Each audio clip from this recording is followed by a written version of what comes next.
Who is the strongest Kamen Rider? If you've been a fan for long enough, I'm sure this question has probably crossed your mind at least some point. But more importantly, who are each of the strongest Kamen Riders in order? I've taken it upon myself today to answer this very question by ranking all 35 of the official Heisei and Showa Kamen Riders in terms of power. At the time this video is released, 01 is not yet finished. I'm already planning on doing a follow-up video covering him alongside the Amazon's riders, future riders, and so on. But first, some disclaimers before we can start the video. This should be obvious, but what you are about to watch will contain spoilers for literally every season of Kamen Rider. You have been warned.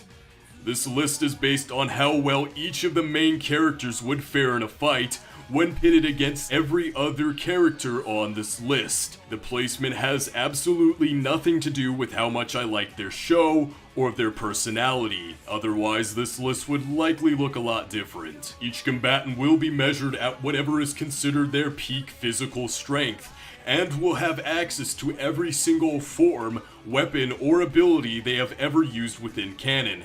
They are allowed to use weapons that are borrowed from other characters, however they will not be allowed any sort of outside help from said characters. I will not be allowing any feats from the manga, video games, SIC, stage shows, or any other piece of Kamen Rider media that is self-evidently non-canon. I will not be using feats from alternate universes, such as the AR Riders or the Bujin Riders, since they are entirely separate characters that merely share the same name. However, I will be accepting feats from alternate timelines, such as Missing Ace or Paradise Lost, Good to see you guys. since they branch out from the main timeline and only feature abilities that the characters from the main timeline would still possess. With all of that out of the way, we can finally begin. I've had to make several changes to this list since I started making it, but the one placement that always stayed the same is Sheen being at the very bottom. I really just can't imagine this guy beating a single character on this list. Admittedly, he isn't that weak when you look at him on his own. He has a pretty decent healing factor, plus he once survived a helicopter crash, which took out this entire building. But even keeping this in mind, he's still far outclassed by even the second weakest character on here. Sorry, Sheen fans.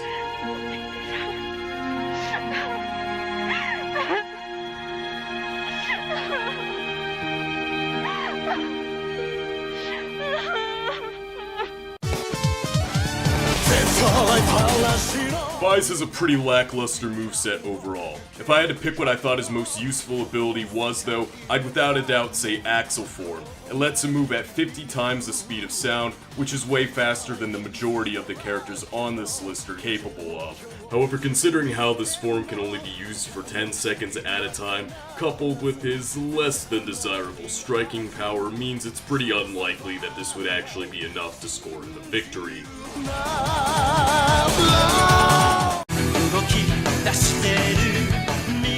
Agito is a bit of a step up in terms of physical stats, but unfortunately, other than this, he really doesn't have many other solid feats to work off of. But of course, it's time for us to address the elephant in the room. Some of you are probably thinking, but Agito killed a god. Shouldn't that make him one of the strongest characters on this list? No. And for good reason. Yes, the Overlord of Darkness might be able to telekinetically rearrange constellations, but he also got beaten by a normal punch from Shoichi, who at the time didn't have powers. Plus, if Agito is somehow multi-solar system tier, then that must mean G3X is at least on a similar level. If that sounds ridiculous to you, that's because it is. Moving on. In spite of his namesake, it turns out Drive really just isn't all that fast. As type formula, he's able to break the sound barrier. Now that is technically a lot faster than most of the characters on this list can run. However, as you can probably guess, a good majority of them have bullet timer feats, meaning his super speed isn't quite as big of an advantage compared to the likes of Faiz or Kabuto. It's possible that Drive can activate the Roidmute's density shift ability, similar to Mach, and since he beat the Paradox Roidmute, he should be able to freeze time completely. This would undoubtedly give Drive a huge advantage in combat. However, since Shinosuke has never done this before, even against opponents who would have no way of defending against it, it would imply that he either doesn't know how to, refuses to do so on principle, or simply is unable to trigger this effect at will. Double easily has one of the most overpowered abilities in all of Kamen Rider, the Gaia Library. As long as he has the right keywords, Philip can uncover virtually any piece of information about an opponent, including their weaknesses. In the past, Philip has been able to use this ability to instantly master synchronized dancing, and was able to find something as specific as the exact second a garbage truck would pass beneath the bridge he was standing on, meaning if used correctly, this ability can effectively be used to predict the future. The only reason Double is so low on this list is because of his awful stats. But even then, the two have still managed to fend off much stronger characters in the past, such as Kamen Rider Core, who can punch with 64 tons of force. Hibiki has the highest stats out of anyone on the list so far. Unfortunately, that's pretty much all he has going for him. It's not that he doesn't have any good feats, it's just that he doesn't have many that I could realistically measure. He's been able to trade blows with the Kodama, who can block bullets from Ibuki, and he has a healing factor that's on par with Sheen.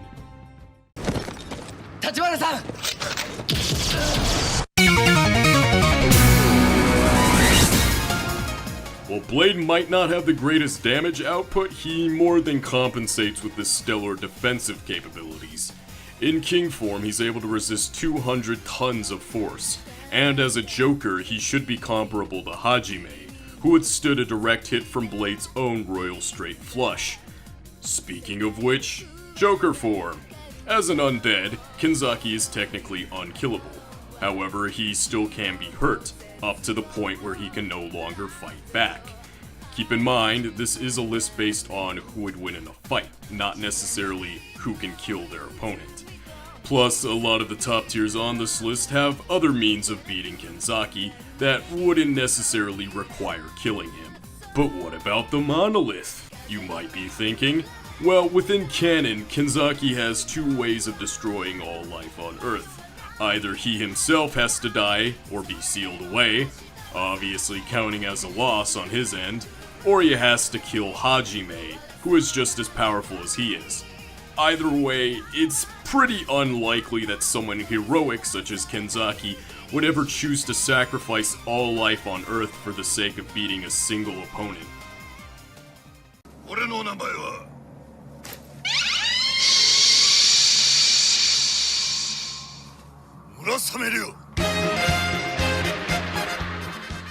Given how Z-Cross is portrayed in comparison to the other riders, he could potentially be much stronger than this, but due to a lack of solid evidence, I really can't afford to put him any higher. At the very least, he was able to withstand a direct hit from V3, who can kick with 100 tons of force. Riderman is certainly much weaker than his Showa brethren, but what he lacks in physical strength, he vastly overcompensates for with endurance. This guy once survived a point-blank explosion from a missile strong enough to destroy entire islands. So, while Riderman can't really do that much damage to his opponents, they certainly can't do that much damage to him either.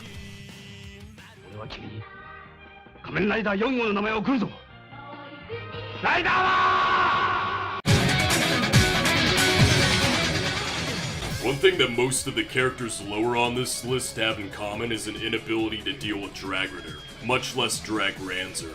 This monster is able to withstand Venosnaker's acid, which can melt through solid metal, and stop a 250-ton charge attack from Metal Gallus.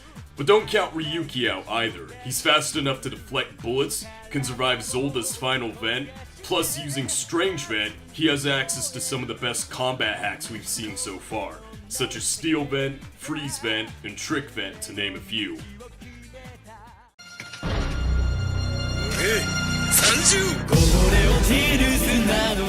While he isn't necessarily leagues above the other riders when it comes to physical stats, Den-O has two key abilities which give him a distinctive advantage in combat.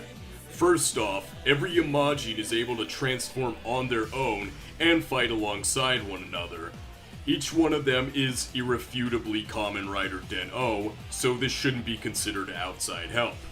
Second off, the Denliner, which is able to shred through huge monsters with ease. It's pretty much on a completely different level compared to the other mecha we've covered so far. 完成クライマックスフォームいや全然違うじゃん ZO is another character that suffers from a lack of source material. He's able to pilot the Z-Bringer, which can travel at the speed of sound, and he's strong enough to scrap 50 cars with a single punch.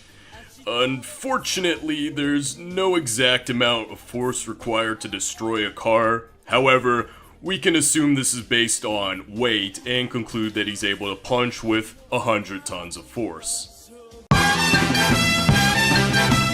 Because of the way he was portrayed in Kamen Rider Decade, some of my audience members who are less familiar with the character might think that he's really easy to kill. While it is true that Amazon will die without the Gigi armband, this thing is permanently grafted to his flesh. It's not something that a small child would just be strong enough to slide right off of him. If anything, you'd probably have an easier time just flat out killing Amazon than trying to steal the armband, which would certainly be a difficult task given how durable he is. Amazon, along with 7 other Showa riders, once survived a point-blank explosion from the oxygen bomb, which would have been able to destroy all oxygen on Earth. Unfortunately, there's no real-world equivalent I could compare this to. Plus, it's pretty much impossible to gauge the size of the blast radius given how the camera is positioned. But since all the other riders were able to survive nuclear-level explosions in the past, and this was originally supposed to be Toei's way of killing all of them off, it would be safe to assume that this explosion was at least on a similar level, if not far greater.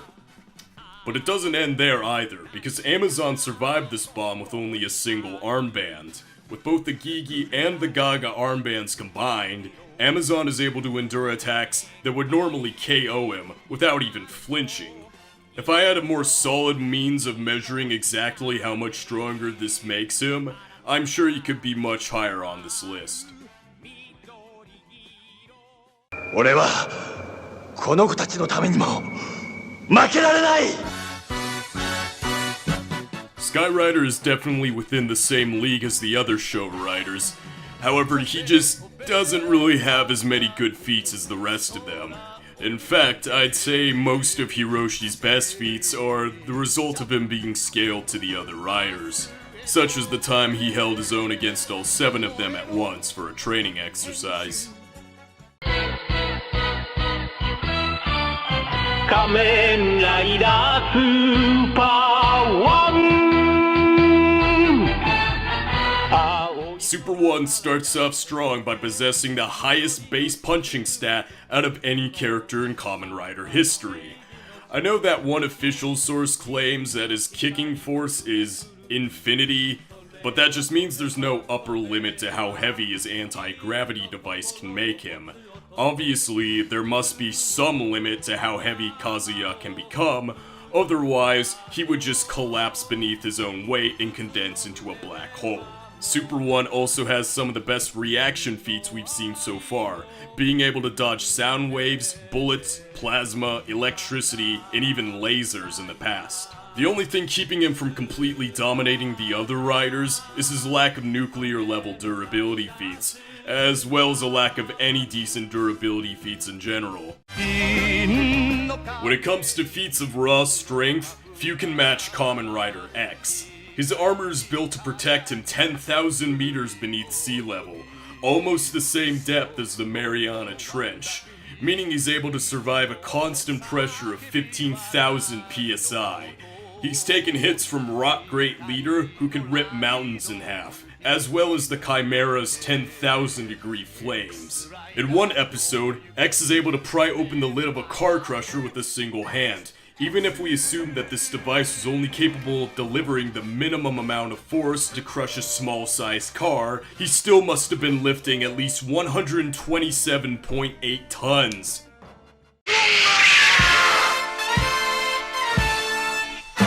Stronger is easily the best electrokinetic character on this list, being able to do things like electromagnetically deflect cannonballs or even evaporate entire bodies of water. But just how much energy can he create? In order to answer this question, we can scale him to one of his enemies, Titan, who's able to raise his body temperature to become 80,000 times hotter than magma.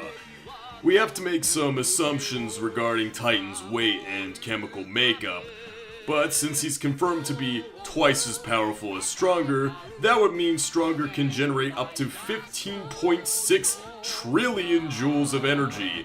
That's more destructive potential than the 1917 Halifax disaster, one of the largest non-nuclear explosions to date. And this isn't even taking into account charge up form, which is stated to be a 100 times multiplier. 限りない悲しみと怒りを胸に、シゲルは今こそデルダー軍団に対する復讐を固く心に誓うのだった。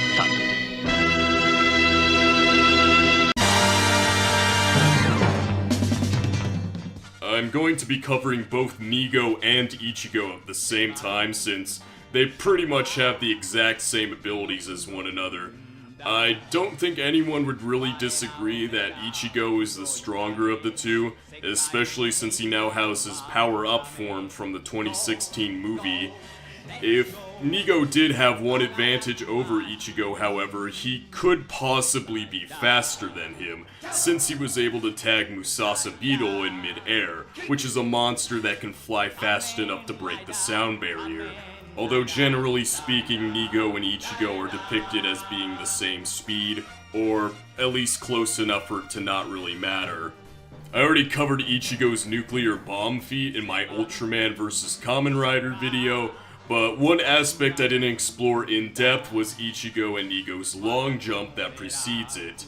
Rider power works as a stat multiplier, allowing both Ichigo and Nigo to pull off feats that they would normally be incapable of, such as jumping massive distances in a single leap. I have no idea exactly how far they jumped or where to, but the average distance between the center of Shinjuku and the closest shoreline appears to be about 80 kilometers, so assuming Ichigo can normally long jump 80 meters, it would be safe to call rider power at least a 1000 times multiplier when used to its fullest extent. This also would have required the two to be moving at nearly 4 times the speed of sound, since they had less than a minute before the bomb would detonate.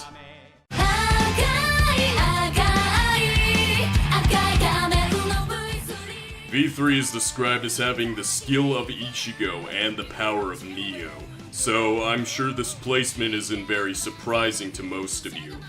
It's debatable whether he could actually beat Ichigo in a fight, however he was indirectly confirmed to be stronger than Nigo, since he was able to defeat Martial Machine on his own, while Nigo couldn't.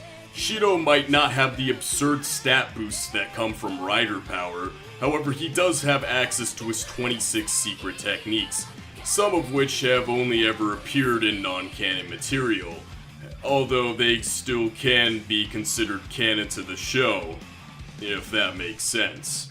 He once survived the explosion resulting from the death of Apache Blowfish, which leveled an entire island. And his best speed feat comes from when he managed to pilot the Hurricane fast enough to outpace a bullet train from miles away.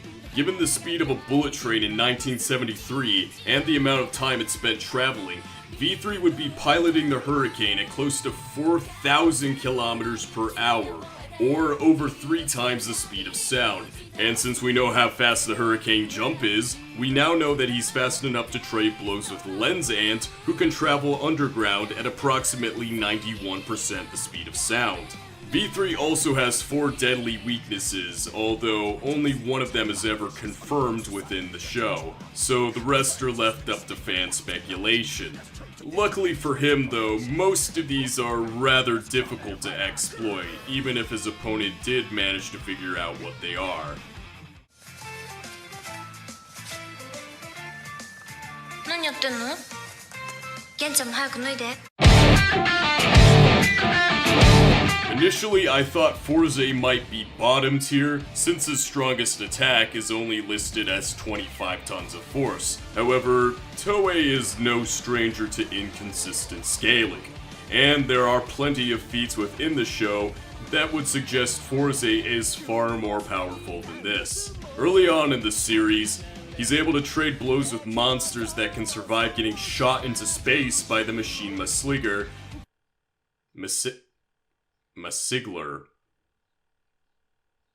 That can survive getting shot into space by the machine Masigler at 870 times the speed of sound. And late into the series, he was able to push the giant robot known as XV2 over 4 kilometers in just a second, which would have required more than 1 sextillion joules of energy to accomplish. Forze's enemy Cancer, which appears midway through the series, is stated to have enough cosmic energy inside of him to wipe out an entire city. So it would be pretty reasonable to assume that most of the other Zodiarcs within the series are on at least a similar level. As for speed, he's capable of trading blows with Libra, who can deflect bullets from the Gatling module. And while in rocket state, he's able to travel at nearly the exact same speed as the machine Masigler.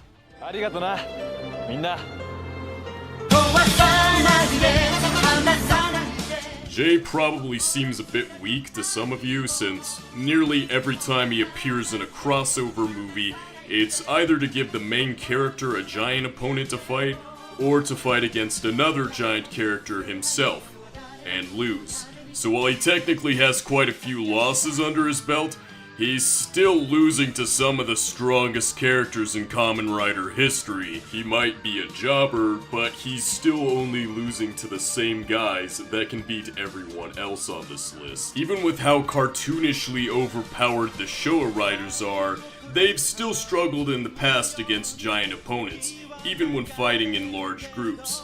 When compared to the other giant characters of the series, such as King Dark, Jay is far more nimble, in a much higher weight class, and isn't cursed with any obvious video game weak spots, like the other final bosses throughout the series. おかげでゴーストの世界がやってくる。嬉しいだろう。嬉しくない。なぜだ。ゴーストじゃご飯が食べられない。 I want to start off by clearing up any misconceptions some of you might have about Ghost.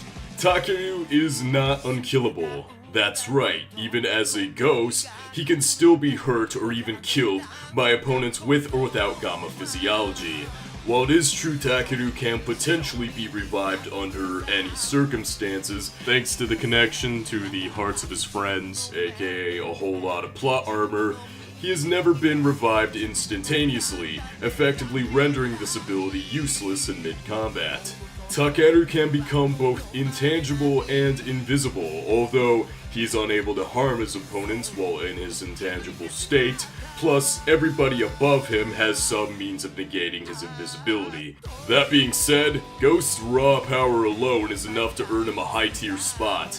Even in his base form, he's powerful enough to kill opponents that can survive rider punches from Ichigo, and early on into the series, he was able to stop this floating island made of city from crashing down to Earth, a feat that would have required a force equal to approximately 126 kilotons of TNT to accomplish. And late into the series, Ghost defeated Kamen Rider Extremer, who was able to push the Island of Icons towards the Earth at an accelerated pace, which would have required over 500 sextillion joules of energy to accomplish. In terms of speed, Ghost is consistently portrayed as being a bullet timer, but not much else, so he really is in leagues above the other characters in that department.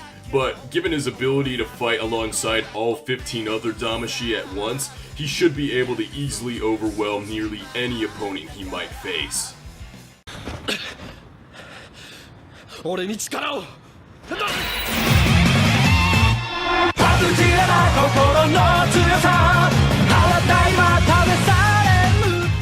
Ose has the official highest base running speed out of any character in all of Kamen Rider, being able to move at over 450 kilometers per second. That's literally faster than lightning, although speed won't be as big of a factor for him considering how Super Tatoba is able to stop time. Eiji is also equipped with a variety of broken abilities, such as controlling gravity, changing into a liquid state, freezing opponents solid near instantly, generating enough heat to evaporate all water within a 60-meter radius, and creating near identical clones that can operate independently and work in tandem with one another. Meaning he's able to use all of his strongest abilities at the same time. And even if all of these somehow aren't effective, Ose still has his Hail Mary, the black hole ability that he used in the last episode. Even if the black hole isn't strong enough to actually kill his opponent, they would still be sent far into the future, which would automatically be considered out of bounds if they have no way of getting back. お前が掴む腕はもう俺じゃないってことだ。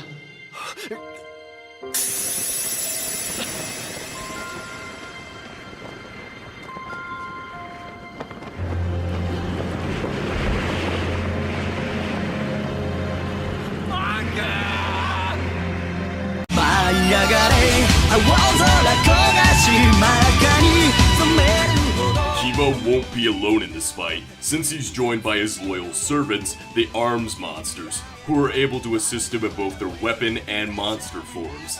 The strongest of the three is almost certainly Doga, who once brawled Gates Revive to a near stalemate. However, all three of them absolutely pale in comparison to Kiba himself. Kiba is able to tank attacks from the Negaliner, which would have been strong enough to destroy the Denliner, and he can withstand being shot like a bullet through monsters that can endure being tackled by Kiba's own 18,000-ton Castle Doran, Ethnia on the moon's surface. For scale, here's what a crater this big would look like when used against the United States. An attack this big would have required 4.4 petatons of TNT to accomplish. Plus, given how far away the moon was during his fight with Ark, Kiba must have been traveling at about 13.7 million meters per second in order to land on the moon's surface. That's over 40,000 times the speed of sound. And all things considered, this might not even be his peak strength, since he became even more powerful after obtaining the Zonbot sword. Are you a magician? No, I'm a wizard.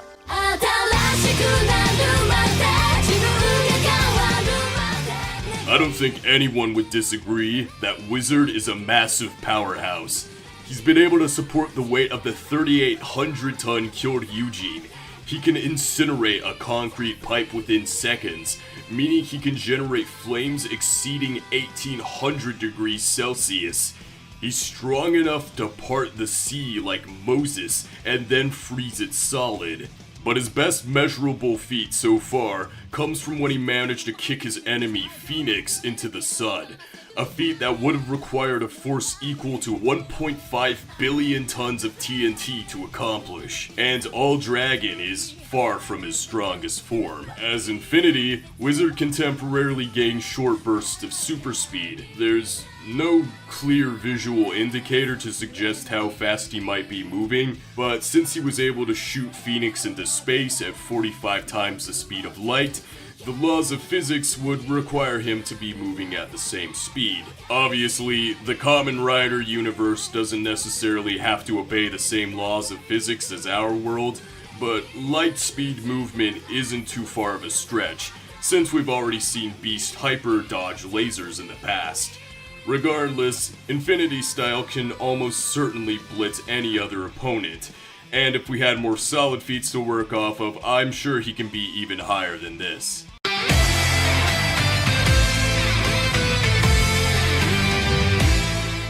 The This section is going to be less about X8 in general and pretty much just all Hyper Muteki. But for good reason though, this thing is absolutely busted. It easily has the best defensive capabilities we've seen so far.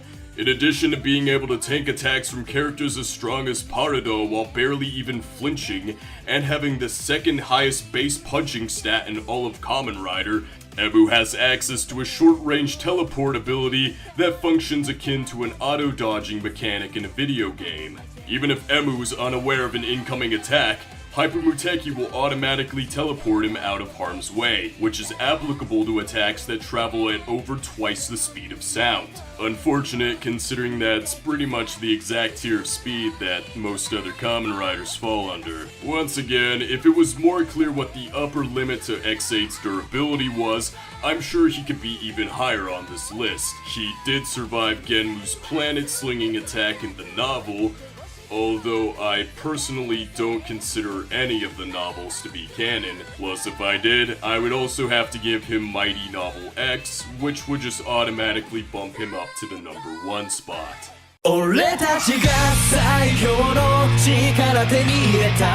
Admittedly, Gaim has never proven to be leagues above the other riders in terms of just physicality. In the past, he's managed to beat characters like Demushu, who claims he could destroy the entire city, and he's consistently shown to be a bullet timer, once defeating the Girio Bugster, who could block bullets from Spectre and attacks from Do-Re-Mi-Fa Beat, which are actual sound waves. Once you take into account the Golden Fruit, however, things like physical abilities start to matter a lot less. As an Overlord, Kota has cosmic scale awareness, and was able to find an uninhabited planet on the other edge of the universe.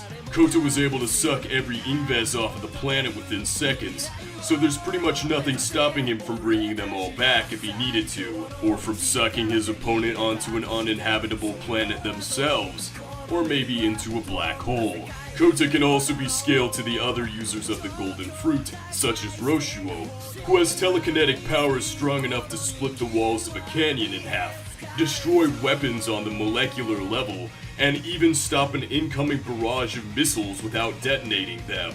In his previous form, Kota once healed from the brink of death within a matter of hours, but as the man of the beginning, he should be able to heal from most serious flesh wounds near instantly. If Gaim had anything that could be considered a possible weakness, despite his ability to time travel, he seems to be unable to alter the flow of time in any meaningful way, and could be vulnerable to being killed in the past or having his powers stolen. Other than that, just being able to outspeed or overpower Gaim is still enough to take him down.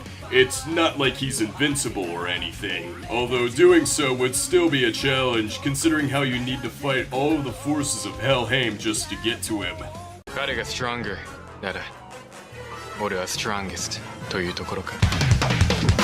運命のゲート問いかけてゆれどれ君はどこを目指す Anyone who's critical of Kabuto's status as a top tier will probably reference how he lost to Sky Rider in the Heisei vs. Showa movie. It's quite funny, actually. When researching this character, I noticed someone on Kamen Rider Wiki made sure to include how Kabuto only lost this fight because Stronger had already weakened him. But if you ask me, as far as I can tell, the only reason Kabuto lost is because he wasn't using the Hyper Zector. In the movie Godspeed Love, Kabuto was able to completely halt the momentum of an apocalyptic level asteroid, teleport it 7 years into the past, push it into another asteroid, and then survive the collision of the two meteors from close range. The exact speed of Clock Up is oftentimes portrayed pretty inconsistently. I know the crossover movies often depict Faiz and Kabuto as being the exact same speed as one another. This is just blatantly false and can be excused as a continuity error on the writer's behalf. Kabuto is able to move at the speed of light, actually making him thousands of times faster than Fai's Axel, and Hyper Clock Up lets him move twice as fast. There seems to be some sort of undefined limit for how long Clock Up can be used for, although it seems to last for around half of the fight scene usually. So basically, in clock up mode, he's fast enough to do pretty much whatever he wants against his opponent, and then outside of it, he should be durable enough to survive most of their strongest attacks as well. As for his time travel abilities, I really don't think they would be much of a factor in this fight. I'm positive Soji could do something like go back in time to 5 minutes before he ever met his opponent and then kill them at clock up speed before they have a chance to transform. Although I feel like this type of strategy is something Soji would consider cowardly, so his prideful nature would likely prevent him from doing so.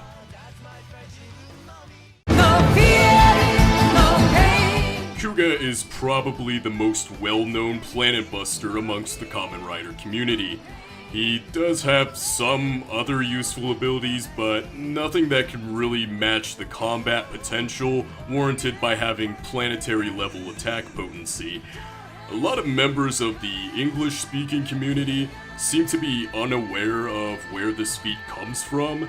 The ultimate kick is only ever mentioned and not shown, leading a lot of fans to speculate that he can't actually do it. There's even some fan theories attempting to explain how Kuga could possibly destroy the planet with only the amount of power that he's shown in the past. Japan has a median tectonic line, or an MTL, which is the longest fault line that's inside of Japan. 110 megaton nuclear bomb-like explosion happening in Japan on that fault line could literally not only destroy all of Japan, hell, it could practically crack the earth. So first off, yeah, of course Yusuke isn't ever going to actually destroy the planet. That's where he lives. Second, while it's definitely true that 100 tons of force isn't nearly enough to destroy the entire planet, it's not enough force to wreck a city either. So at this point, we have to accept that the official stats don't really matter as much, nor can accurately be correlated to physical feats of strength.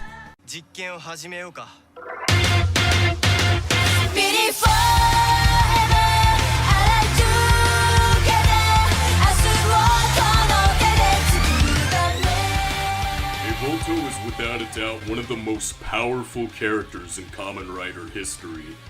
Build himself is not quite as strong as peak Evolto, but just being able to go toe-to-toe against a guy who can swallow up entire moons and planets within seconds is a testament to how powerful he truly is.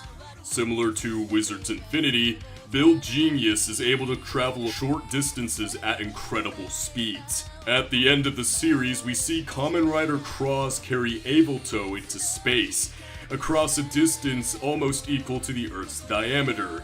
Both Build and Evolto are portrayed as being much faster than the other riders. So if we assume that the two are moving at exactly twice the speed of the others, that would mean Build could be moving at over 6,700 times the speed of sound.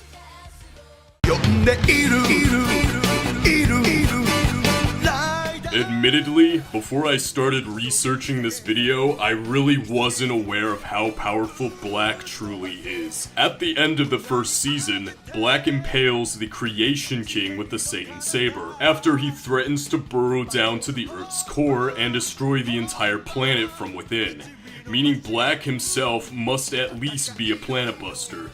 I say at least, because the Creation King has been shown destroying 32 stars at once, and was supposedly a universe buster in his prime.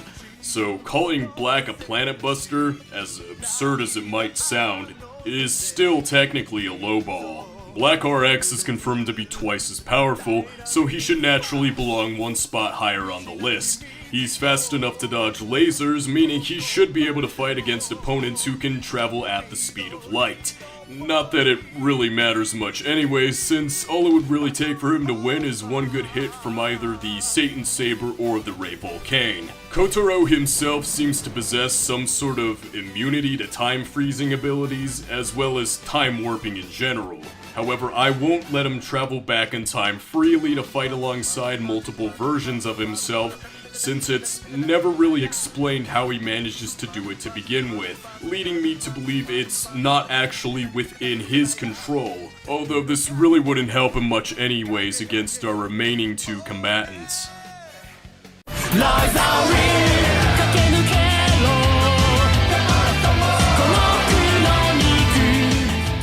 I don't really think I should have to explain why Decade is top tier, but I'm going to do it anyways. Since Tsukasa has the powers of every single main Kamen Rider, that also means he has access to each of their most overpowered abilities.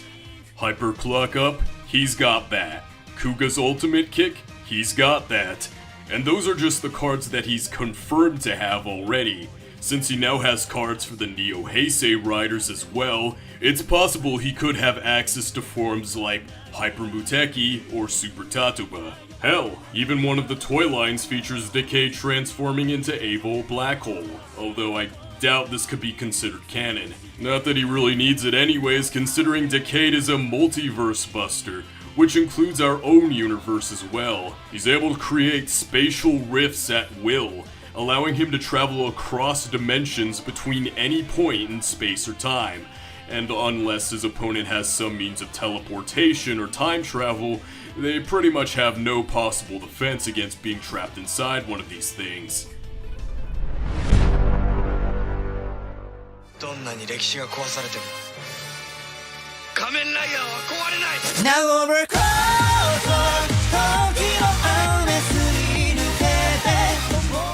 I'm sure absolutely none of you are surprised by Zio being in the #1 spot. When I first started working on this list, Zio hadn't even finished yet, and I was already positive that this guy would be at the very top. A bit of a no-brainer once you consider how his very first on-screen appearance features him one-shotting characters as strong as Uva Complete Form, Sagittarius Nova, and Evolved Gremlin, who's even more powerful than Wizard's Infinity style. Zio can summon any Kamen Rider from any point in history to fight alongside him in any one of their forms. There's no way this could be considered outside help either, since the riders he summons are just mindless clones without any sort of free will. But in all honesty, Zio likely doesn't even need this ability either way, since he already has so many other broken abilities as it is. These include freezing time, rewinding time, seeing into the future. He's been able to tag opponents that can travel at clock-up speeds, and as Oma Zio, he can one-shot characters like Evil Cobra, Another Decade, and Undagawa Zeba, who's just as powerful as Ultimate Kuga. But even if Sogo isn't physically strong enough to kill his opponent, which I think we've pretty much proven isn't the case for literally anyone, he's still able to reset the entire universe at will. And at the end of Zio, Sogo was able to recreate the Earth so that Gates, Tsukuyomi, and the Timejackers are all just normal high school students who were born in the same era as him, and no one, including himself, has any memories of their past lives. So I assume if he really wanted to, Oma Zio could just snap his fingers and create a new universe where none of the other Kamen Riders were even born. Sogo really is the blind idiot god of the Kamen Rider series. If you're hearing this, that means you've managed to finish watching this entire video. I'd really like to thank you for your attention. I've spent nearly an entire year writing, researching, and editing for this video. If you have any feedback, I am interested in hearing it, especially any sort of criticism or anything you think I might have missed or gotten wrong. Like I said, I am planning on making a follow-up video for 01, in which I am also going to address any mistakes that I might have made in this video, since I'm pretty sure I must have at least gotten one thing wrong. Kind of par for the course when you're dealing with so many characters in one video. And although it likely won't be for a while, I've already started working on a list for the secondary riders, so you can expect to see that at some point. I'd love to thank all of you once again, and have a wonderful day.